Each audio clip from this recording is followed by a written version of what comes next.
Kenty, I want to get your opinion on the players' pay cut. There's a report saying that players are taking up to 87% pay cut, and that's my first. Want to get your opinion on that. And the second part is there's a tiered pay cut system in terms of the top echelon down to the bottom. What does that look like?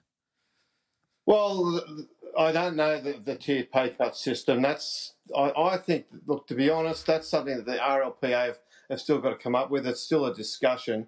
They had the meeting yesterday, and out of that meeting, what happened was the Players Association for the first time, got a real good look at the NRL books, and all the clubs have basically had to submit what their costings are going to be, how much money they've got in their bank, and how they're going to try to get through it. And out of that, how much they can afford to pay their players. Now, as we know, the players are the first people thought of in this instance, and players are sort of complaining about getting an 87% pay cut, but other people are losing their jobs. So in some respects, the players are still fortunate, but it's a lot of massaging at the moment. The Players Association asked for a 2-week deadline to go away and look at the figures and come back with a figure they were willing to accept. The NRL said, we haven't got 2 weeks in us. You've got 48 hours. That's it. So they're going to do that now.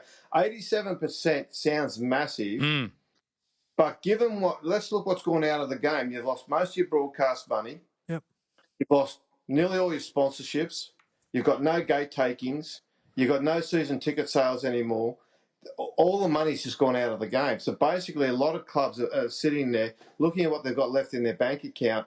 The NRL is guaranteed on payments until the end of June, so they've got 3 months worth of payments. But after that, it ends. So to try and sort of squeak through to the end of the rugby league financial year, which is October 31, they've still got another 5 months to get through. So it's going to be an exercise back and forth. I'm not quite sure if 87 is where they'll finish, but certainly, as you know, in every negotiation, you start with your ambit claim and off you go, and you try to meet somewhere in the middle, and that's where they're beginning, and that's what they're going to try and do. So this story was Michael Chammas in the Herald and expanded on the Fox Sports website, and it explains that players are played November to November. That's the year. So 5 months have already passed where they've been paid in full with the expectation we'd have the full block of games. So 67 million has been paid out as signed. But there's 93 million, according to the Chammas piece, 93 million the players are owed over the next 7 months. But the NRL suggests there's only 12 million left in player payments.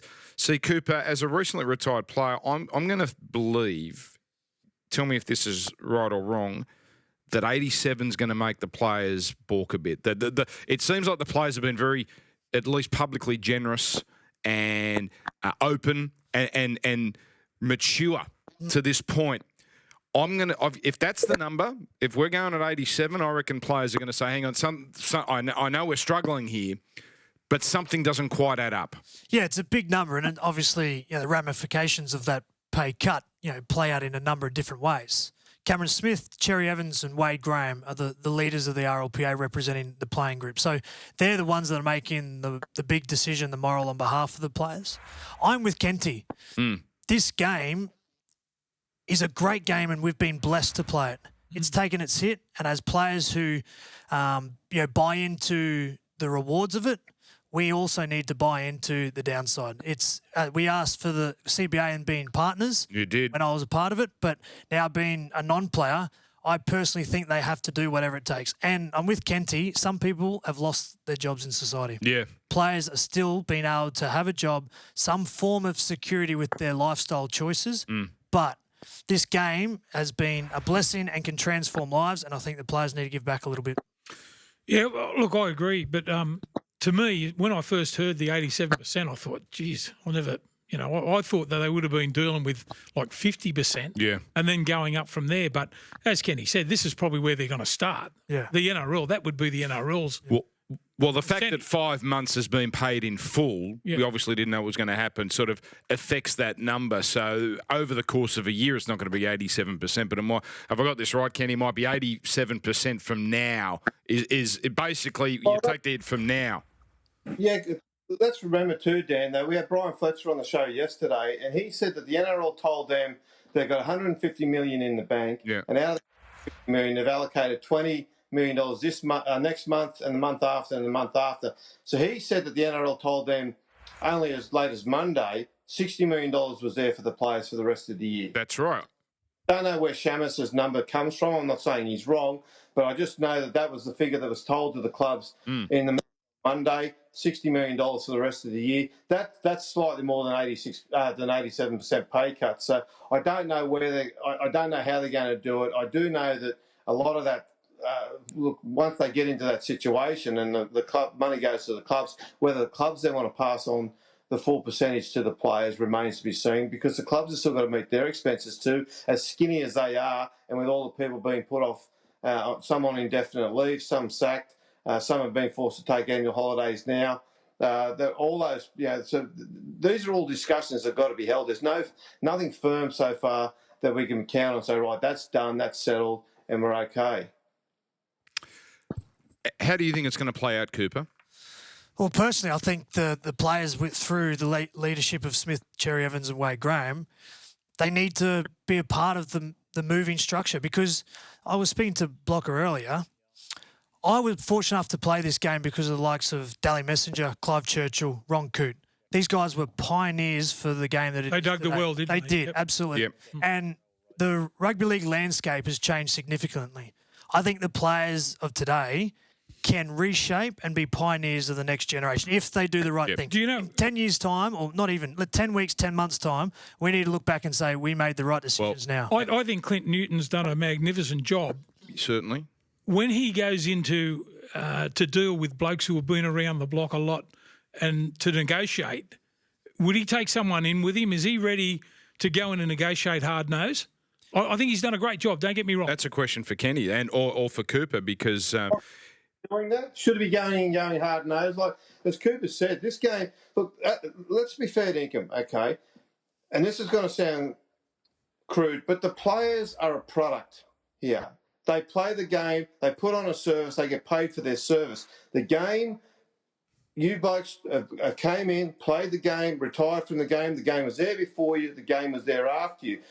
Darius Boyd yesterday had a press conference where he said that he believes the 29.5% of gross revenue that the players is getting is fair, and that the money that the players were paid was fair, and that players are prepared. If they were prepared to share in the upside, they're also prepared to share in the downside.